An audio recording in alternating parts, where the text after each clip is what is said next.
Okay, நேற்று நம்ம பங்காளி ஆர்சிபி டீம் வந்து பார்த்தீங்கன்னா ஜெயிச்சிட்டாங்க. இன்னைக்கு பங்காளி rivalries Mumbai Indians Chennai Super Kings the el clasico greatest of all time rivalry என்ன வேணால் சொல்லுங்கள். இந்த ஒரு மேட்ச்சுக்கு என்னென்ன வந்து எக்ஸ்பெக்ட் பண்ணலாம், எந்தெந்த மாதிரி நடக்கும், என்ன விஷயங்கள் நடக்க சான்சஸ் இருக்குது, எந்த டீமுக்கு எந்த இடத்துல வீக்னஸ் இருக்குது, எந்த டீமோட பிளேயிங் லெவல் ரெண்டு டீமோடதையும் பார்க்க போகிறோம்.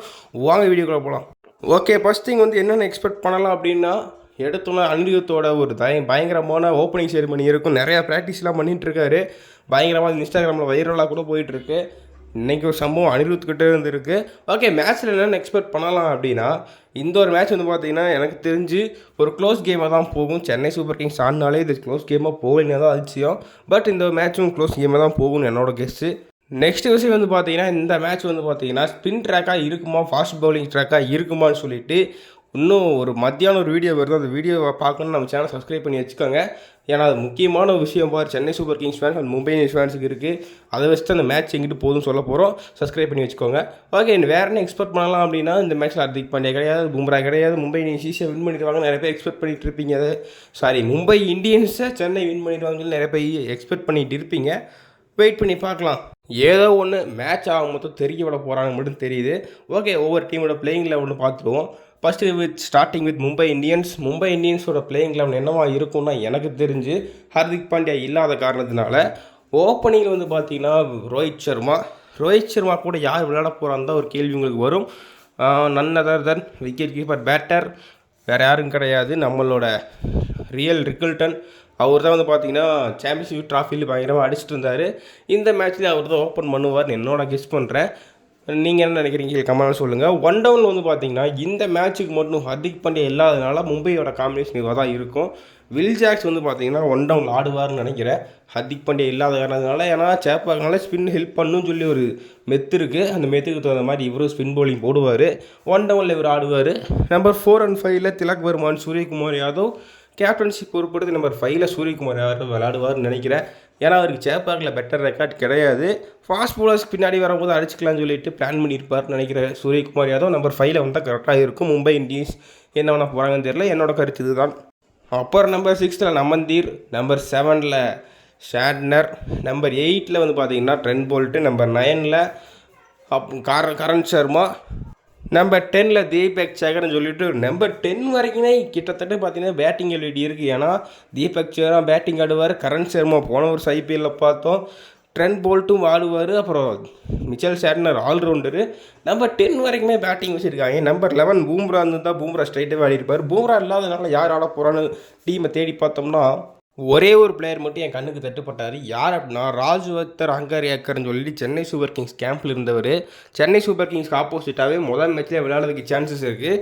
இது மட்டும் நடந்தால் 3 former Chennai Super Kings player against Chennai Super Kings in சேப்பாக்க விளையாட சான்சஸ் இருக்குது. ஓகே, வாங்க அப்படியே சென்னை சூப்பர் கிங்ஸோட பிளேயிங் லெவனுக்குள்ளே போகலாம். சென்னை சூப்பர் கிங்ஸோட பிளேயிங் லெவன் என்னவா இருக்குது அப்படின்னா, ஓப்பனிங்கில் ருத்ராஜ் கெய்க்வாட் கேப்டன், அவர் தான் ஓப்பன் பண்ணுவார். அவர் தான் பண்ணணும். போன சீசன் மாதிரி ஒன் டவுனில் வந்து குழம்பக்கூடாது. ஒன் டவுனில் கரெக்டாக ஓப்பனிங்கில் கரெக்டாக ஆடு ருத்து. அப்புறம் நம்பர் 2 ஓப்பனிங் வந்து யார் பண்ண போகிறா அப்படின்னா ரச்சின் ரவீந்திரா தான் என்னோட கருத்துப்படி பண்ணணும்.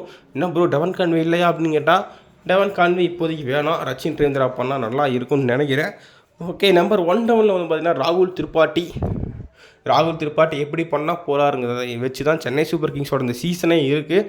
அப்புறம் நம்பர் 4 ஆறுச்சாமி, ஸ்பின்னர்ஸை வெளுத்து வாங்கக்கூடிய ஒரு பேட்ஸ்மேன். சிவம் டூபேன்னு சொல்லிட்டு அவர் இருக்கார். அவர் வந்து பார்த்திங்கன்னா இந்த ஒரு மேட்ச்சில் மேஜர் ரோல் ப்ளே பண்ணுவார்னு நினைக்கிறேன். ஏன்னா ஆப்போசிட் டீமில் மிச்சல் சேண்டர் மாதிரி தரமான ஸ்பின்னர் ஒருத்தர் இருக்கார். கரண் சர்மா மற்றும் வில் ஜாக்ஸ் எப்படி அட்டாக் பண்ண போகிறாருன்னு வெயிட் பண்ணி தான் பார்க்கணும். ஏன்னா ஷாட்னர் அடிக்கிறது அவ்வளோ ஈஸி இல்லைன்னு நான் நினைக்கிறேன். அவரை சுற்றி தான் வந்து மிடில் ஆர்டரே இருக்குது. நம்பர் 5 வந்து பார்த்திங்கன்னா சாம் கரன். போன சீசன் பார்த்திங்கன்னா பேட்டிங் நல்லாவே ஆடினார். இப்போ ஒரு மாதிரி ஒரு பேட்டிங் ஆல்ரவுண்டாக மாறிட்டு வந்துட்டுருக்கனால நம்பர் 5 அவரால் வச்சா கரெக்டாக இருக்கும். நம்பர் 6 நம்மளோட ரவீந்திர ஜட்டு பாய். அவர் பேட்டிங்கை பற்றி நான் சொல்ல வேண்டியது இல்லை, பயங்கரமாக லெஃப்ட் ஹேண்டில் ஆடுவார். நம்பர் 7 தலா ஃபார் ரீசன் எம்எஸ் தோனி வந்து பார்த்திங்கன்னா நம்பர் 7 ஆடுவார். நம்பர் 8 வந்து யார் ஆட போகிறா அப்படின்னா நம்மளோட ஆஷனாக தான். Number 8 Chennai Super Kings number 8 வரைக்கும் பேட்டிங் இருக்குது. நம்பர் 9 10 11 யார் ஆடுவாங்க அப்படின்னா நூர் அஹ்மத், பத்திரானா மற்றும் கலீல் அஹ்மத். இவங்க 3 பேர் அடுத்து 3 லைனில் இருப்பாங்க. இம்பேக்ட் பிளேயர் அப்படின்னு வந்து பார்த்தீங்கன்னா 2 டீமுக்கும் மும்பை இந்தியன்ஸ் இம்பேக்ட் பிளேயரில் யார் வர சான்சஸ் இருக்குது அப்படின்னா ராபின் மின்ஸ்ன்னு சொல்லிட்டு ஒருத்தர் இருக்கார். மேபி சேசிங் அப்போ கீழே அவங்க எடுத்தாங்க அப்படின்னா அவர் உள்ளே வருவார். செகண்ட் bowling போட்டால் யார் உள்ளே வருவார்னு கேட்டிங்கன்னா எனக்கு தெரிஞ்சு ராபின் மின்ஸை ஆட வச்சுட்டு மேபி வேறு யாராவது வெளியே வர வச்சுருக்கலாம். கரண் சர்மா மாதிரி பிளேயர்ஸை வெளியே வர வச்சு அவர் இம்பாக்ட் பிளேயர் பண்ணலாம். சென்னை சூப்பர் கிங்ஸோட இம்பாக்ட் பிளேயர் யாராக இருப்பாங்கன்னா அன்சுல் கம்போஜ் வந்து பார்த்தீங்கன்னா மேபி செகண்ட் bowling போட்டாங்கன்னா அவரை எட்டு வருவாங்க. ஃபஸ்ட் bowling போடும்போதுன்னு சப்போஸ் வந்து சேஸ் பண்ண போகிறாங்க அப்படின்னா யார் இம்பாக்ட் பிளேயராக வருவா அப்படின்னா மேபி தீபக் ஹூடா, விஜய் சங்கர். இதுதான் வந்து ரெண்டு டீமோட இம்பாக்ட் பிளேயர் ரூல்ஸ். நீங்கள் வந்து எந்த டீம் வந்து அவ்வளோ எதிர்பார்க்குறீங்க, இந்த மேட்ச் எந்த டீம் ஜெயிக்க போகுது அப்படின்னு கேட்டிங்கன்னா என்கிட்ட இந்த மேட்ச்சுக்கு வந்து பார்த்தீங்கன்னா நான் வந்து favour of Chennai Super Kings 52-48 தர போகிறேன். 58-42 தான் கொஞ்சம் இதாக தான் போகும். இந்த மேட்ச் க்ளோஸ் மேட்சாக தான் போகும். பார்ப்போம் எந்த டீம் வின் பண்ண போகிறாங்க அப்படின்னு. நேற்று வந்து பார்த்தீங்கன்னா ஆர்சிபி தான் வின் பண்ண போகிறான்னு ஒரு கட் ஃபீல் கொடுத்துருந்தேன். இன்றைக்கி மேட்ச்சில் வந்து பார்த்தீங்கன்னா ஹோப்ஃபுல்லி சென்னை தான் வின் பண்ணுவாங்கன்னு நினைக்கிறேன். நீங்கள் உங்கள் கருத்துக்களை கீழே கமெண்ட்டில் சொல்லுங்கள். பார்ப்போம் இந்த மேட்ச் என்ன ஆக போகுது அப்படின்னு சொல்லிட்டு. ஈவினிங் வந்து ஆஃப்டர்நூன் வந்து பார்த்தீங்கன்னா ஒரு வீடியோ வர காத்திருக்கு. சென்னை சூப்பர் கிங்ஸ் ஒரு பெரிய ப்ராப்ளம் இருக்குது, அதை பற்றி பேச போகிறோம். சப்ஸ்கிரைப் பண்ணி வச்சு பாருங்கள்.